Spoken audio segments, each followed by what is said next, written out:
నా తమ్ముడు ముఖ్యమంత్రి రేవంత్ రెడ్డి ఒకటే అన్నాను స్లోగనం, రాజశేఖర రెడ్డి గారిని, చంద్రబాబు నాయుడు గారిని, కేసీఆర్ గారిని 16 ముఖ్యమంత్రులు పాట్లో వేసి కుక్ చేస్తే వండితే ఎవరు బయటకు వస్తాడో ఆయనే హీరో రేవంత్ రెడ్డి.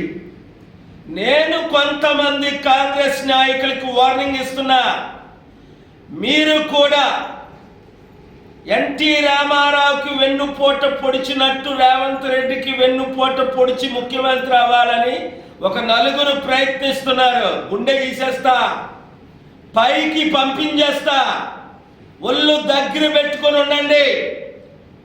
ఎవడైనా జంపు జిలానీలా 100 కోట్లు 1000 కోట్లు ఇచ్చి ఇంకో ఈ పార్టీలో చేరమని మీరు చేరారా, మీ ఇంటికి వచ్చి మీ ఇల్లు తగలబెట్టేస్తారు. కుర్రాలు యూత్ రెచ్చిపోయి ఉన్నారు ఈ మంచి రోజుల కొరకు. 1500 మంది అమరవీరులు ప్రాణం పెట్టారు. ఈ బంగారు తెలంగాణ, దరిద్ర అప్పులు తెలంగాణ కేసీఆర్ గారిని, కేటీఆర్ గారిని నేను మనవి చేస్తున్నా, మీరు కూడా ఈ జంపు జిల్లాని మీ పార్టీలో చేర్చుకోవడానికి ప్రయత్నించకండి.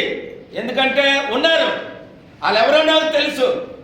వాళ్ళ పేర్లు రాహుల్ గాంధీ గారికి కూడా చెప్పాను నేను, వీళ్ళు దొంగలు, వీళ్ళు మంచోళ్ళు అని.